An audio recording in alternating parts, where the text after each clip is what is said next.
Welcome to our podcast, episode 119 on Remedy.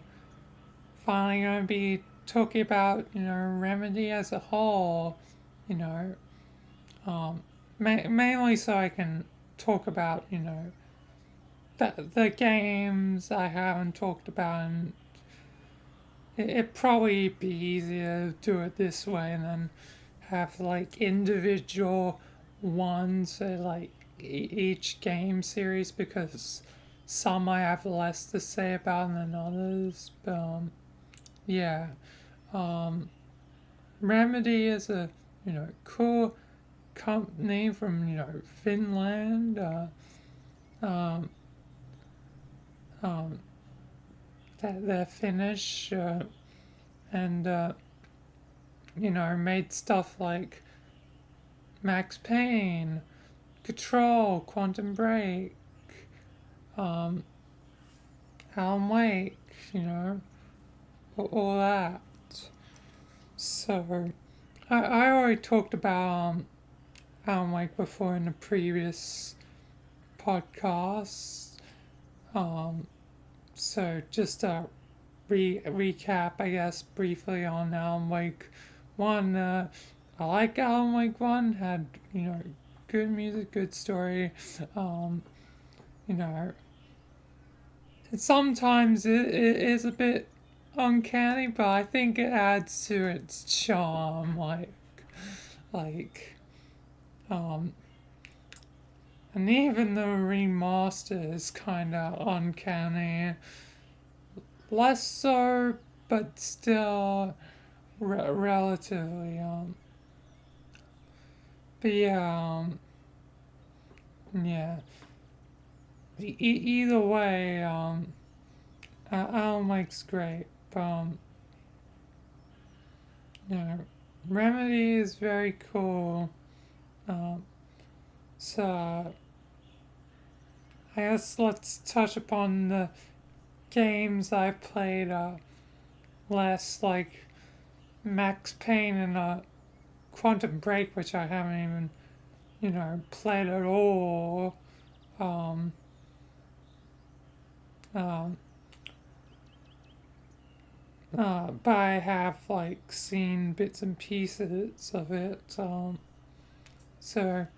both are seemingly, decent games. Just, I probably wasn't around at the right times for either of them. So especially Max Payne.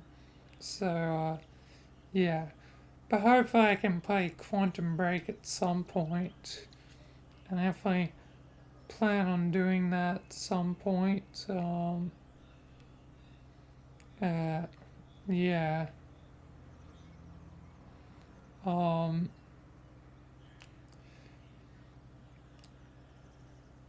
as for the other Max Payne games I haven't played, because I played two, but I haven't.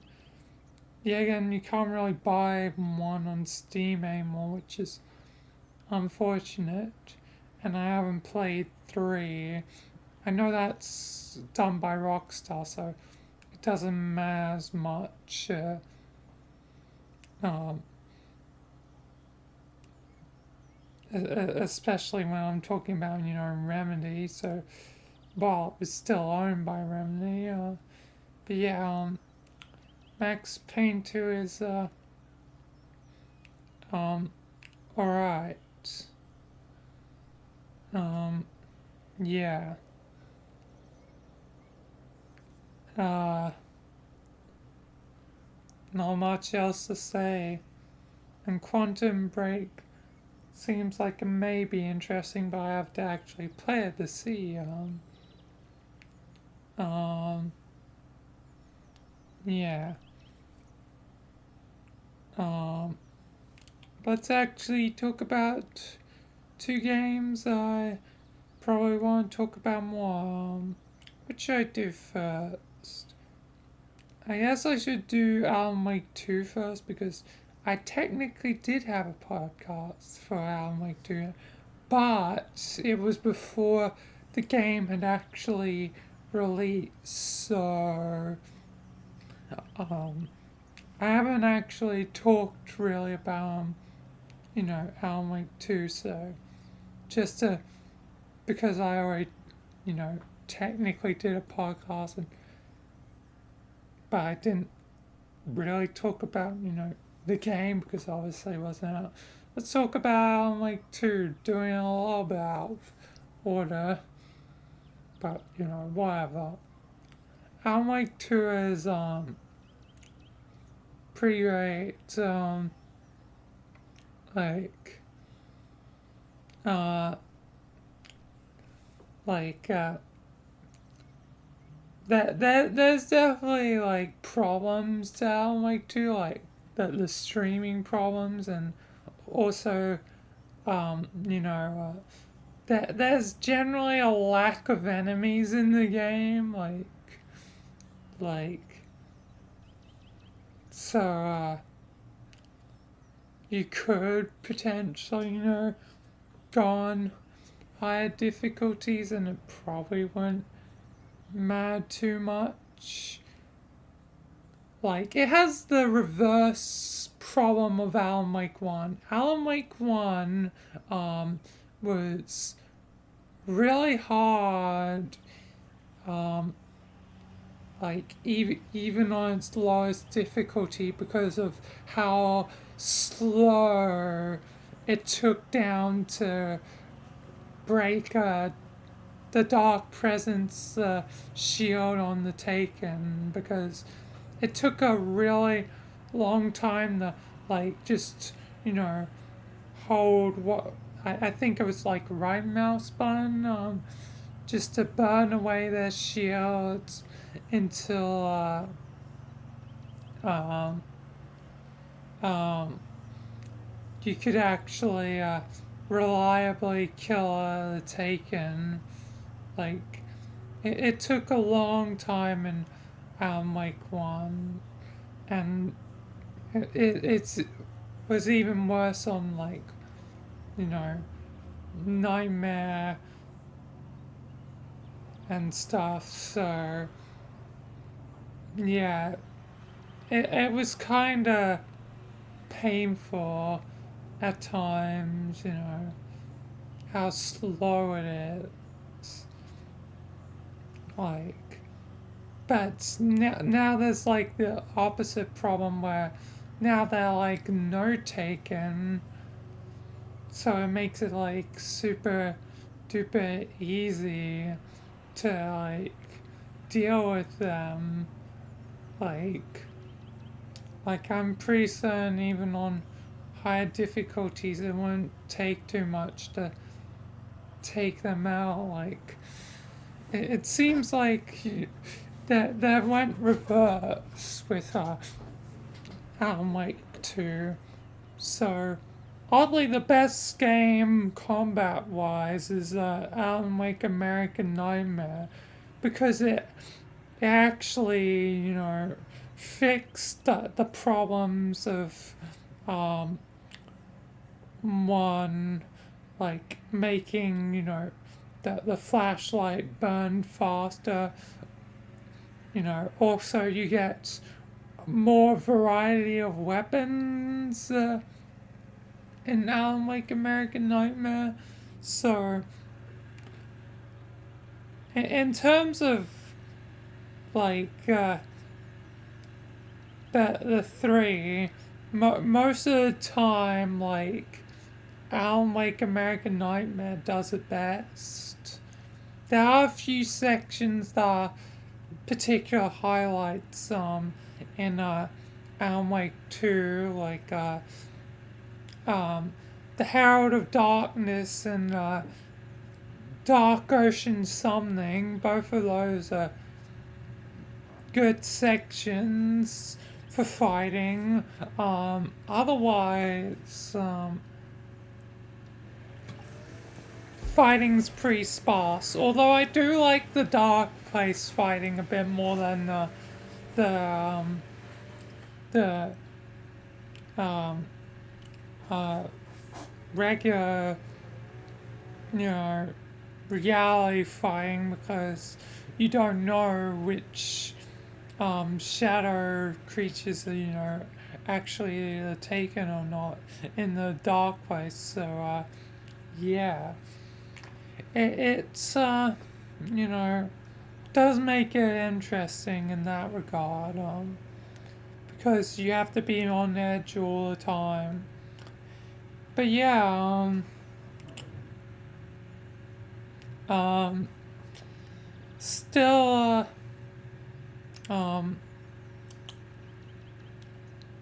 yeah, I think American Nightmare has the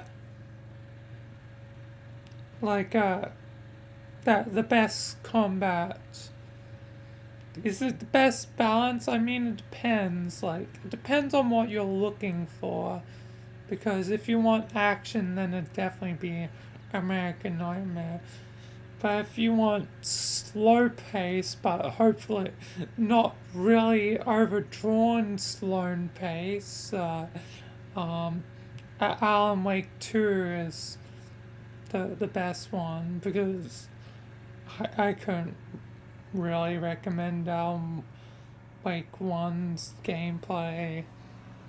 Like, like the fighting.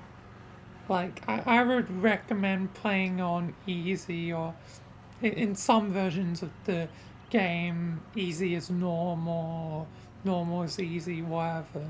It doesn't matter what the lowest difficulty is. All that matters is that sometimes it's just, easier some ways than others.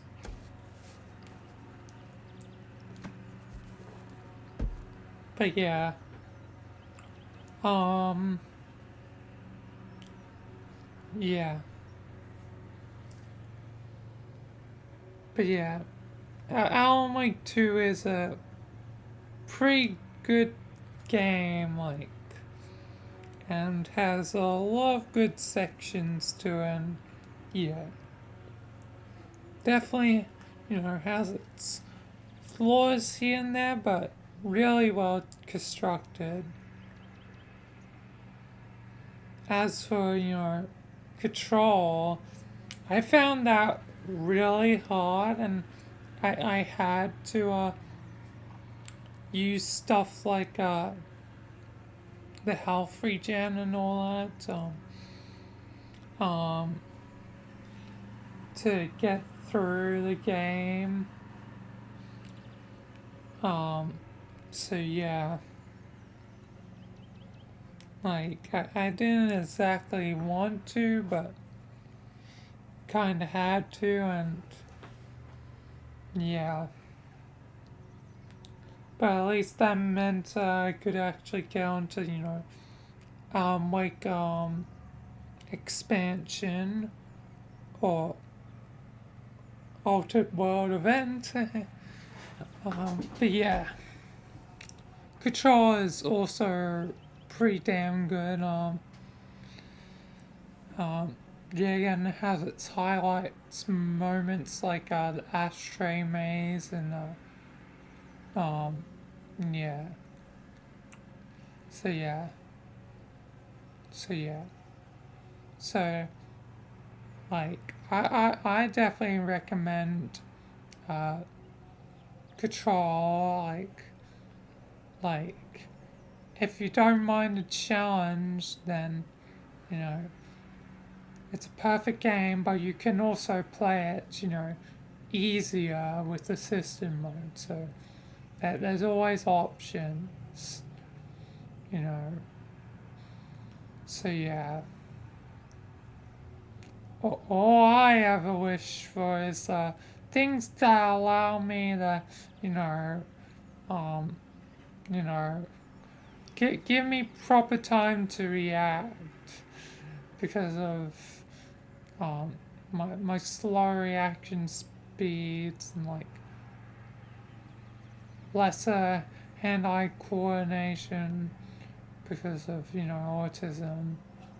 So yeah, so yeah. you know, not that stopping me, obviously, you know, just sometimes it can be a hindrance in certain games. But yeah, either way, Remedy is really, really cool. And yeah, I definitely recommend playing at least one of the Remedy games, just to see if, you know, you like the series. So, yeah. Anyway, I think that's going to be it for this, our podcast. So, yeah. Thank you all for watching, and peace until next time.